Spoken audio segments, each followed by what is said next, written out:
What's going on, everybody? Mortem here, this time bringing you the worst parts of my favorite games, a video I like to make every once in a while because I think we've all had the experience of having games we really love that also have that one part you don't want to deal with at all. Which is why, in the past, I have used a video like this to talk about things like the Nosferatu Warrens in Vampire the Masquerade Bloodlines, or the Enigma Dungeon in Pathfinder Wrath of the Righteous, things like that. But very recently, I was playing through one of my favorite games for a review, which just so happens to be Final Fantasy XII, and it was in playing the part of that game that I was like, oh, I don't enjoy this at all. That reminded me of a style of this video, so obviously I wanted to take the opportunity to discuss exactly that. And since we've already mentioned it, I might as well just go ahead and start there with, of course, Final Fantasy XII. And the part that I'm talking about specifically probably jumps to most people's minds who have played this because it is the Great Crystal inside of Giruvegan. This is a mandatory dungeon towards the end of the game, but it's split into two parts. The actual mandatory portion and then a secondary portion that you can activate later after you've cleared it the first time. Both of which are honestly pretty annoying, but the mandatory story path is a little easier, to be fair. But what makes this so annoying and why I don't like it and why many people don't like it is because this dungeon functions a bit differently than all of the others, and that is because it has no map and every single zone inside of it looks more or less the same, with the occasional color switch depending on where you are in the crystal itself. What you have to do in every portion of the crystal really is find these little waystone areas that will then have a stone you can activate, which triggers a timer for that specific stone. And while you have the effect, that is to say the timer is active, you have to then go find a corresponding gate to open it, which means you're running around these tiny identical stones looking for very specific things, and it is just not fun. Even with a map of this place,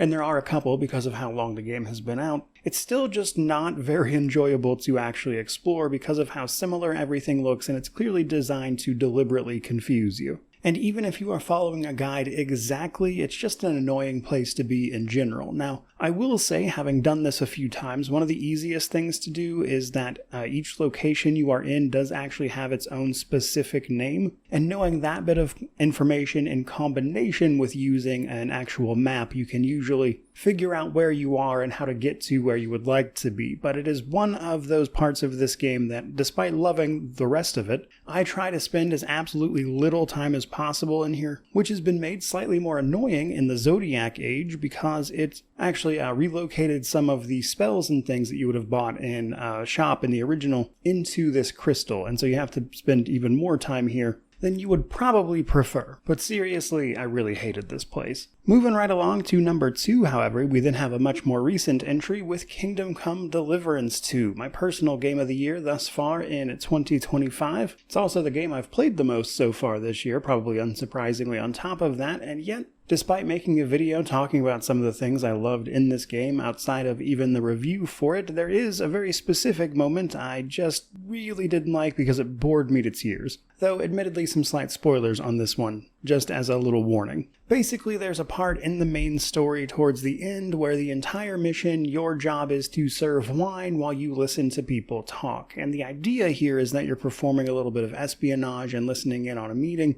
where the game is filling you in on some of the back and forth drama between the sort of political factions in the area. And I tell you all that information basically to point out that I get what this scene is supposed to do, I understand what it's for. It's just painfully boring, and I feel like at the very least they could have given you a couple other optional routes through this story to get this information in a way that was perhaps a little more engaging as the player than just besides picking which wine to serve to which person based on what they're telling you, and then sometimes they have little errands for you to run, and it's just dreadful. I'd honestly prefer to watch paint dry. And I suppose this part stands out to me here because in every other instance, Kingdom Come Deliverance 2 manages to make little moments like that that could be boring a lot more interesting by introducing some, interesting element to it, which is part of why I actually love that game so much. And yet, for whatever reason, this mission, you've got to do this stuff this specific way, all to gain information that if you've been paying any attention at all, you likely would have known already anyway.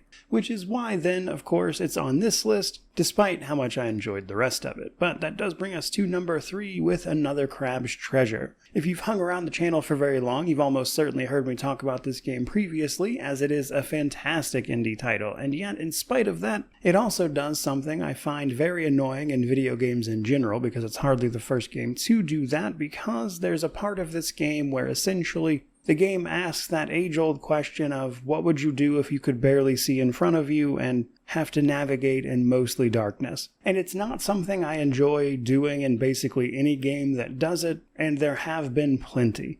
Just also this year, to pick an example, I have been playing through the Avernum series, and both Avernum 1 and 2 that I've played thus far have a dungeon in which your vision gets drastically reduced down to nothing for a moment, and you have to sort of just flail your way through the rest of the dungeon until you get to a certain point. And it's a mechanic that I just never like in any game, but especially games like Another Crab's Treasure, which are trying to be Souls-likes, and Souls-likes also do this plenty. And to me, this trope always just feels like an excuse to throw some cheap stuff at you and go, haha, you can't see. And it's like, yeah, man, I get it. I can't see what's coming. Congratulations, you really pulled the wool over my eyes, both literally and figuratively. But with Souls-likes in particular, a genre that is often about being difficult but really fair, it just feels especially cheap. Which is why I guess it bothers me more in these types of games than it does elsewhere, but to be fair, it is annoying everywhere. That does bring us to our 4th entry though, a game I haven't talked about in quite some time, and that is Knights of the Old Republic 2. Both this game and its predecessor, KOTOR, have been the subject of a few back and forths about which one is better, which parts you like here, but for me, while I do generally prefer the second game, there is actually one part of it that I do not enjoy much at all, and it's mostly because it goes on too long, and that is the intro in Paragus.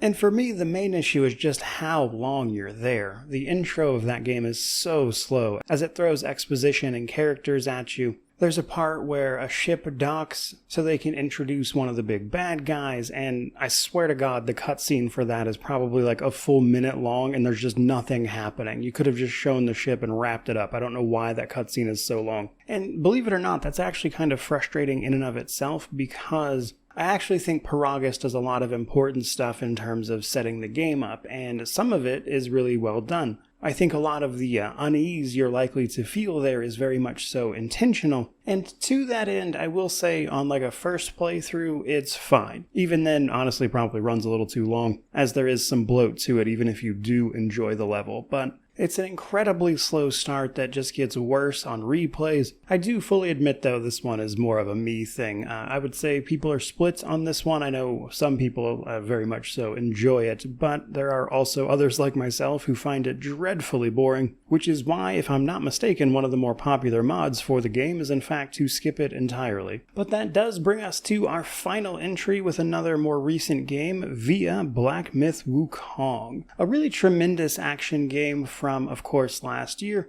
In fact, if you're into that kind of game, I would very much so consider this one a must-play, because it is very fun. And yet, in spite of that, as with all of these games, there was one part that I was not having fun, and that was mostly the length of Chapter 3. You could cut Chapter 3 in half, and it would probably still be a little too long. And sure, on subsequent playthroughs where you know exactly what to do, where everything is and whatnot, you'll probably be okay. I don't think it's terrible then, but your first time going through it when you're not familiar with the game, you're going to run into some extra problems because it's a very winding chapter with multiple parts, which means it's easy to get lost, which is then sort of where you're probably going to butt up against another problem the game has with invisible walls. There's a lot of places you can see that it seems like you would be able to go, but you can in fact not. And on the game's more closed levels, that's fine. It's pretty obvious where you can and can't go, but a lot of Chapter 3 is these big wide open spaces, and you're almost certainly going to spend at least a little bit of time trying to figure out where it is you need to go versus where it is you cannot even go. And while I love so much of what this game does,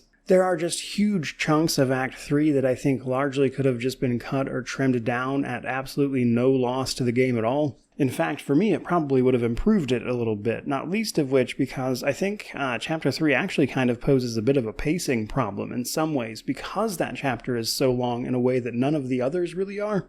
it can really burn you out before you've even seen most of the game. But I think that's pretty well going to wrap up this particular video. I certainly hope you enjoyed it. If you did, don't forget to like, comment, subscribe, all that YouTube jazz, especially since I'm very curious to hear about any parts of your favorite games that you don't particularly enjoy, as I do honestly find this to be such a fascinating topic. But regardless of any of that, truly, just thank you so much for watching. I really do appreciate it. May you wander in wisdom and have an amazing day.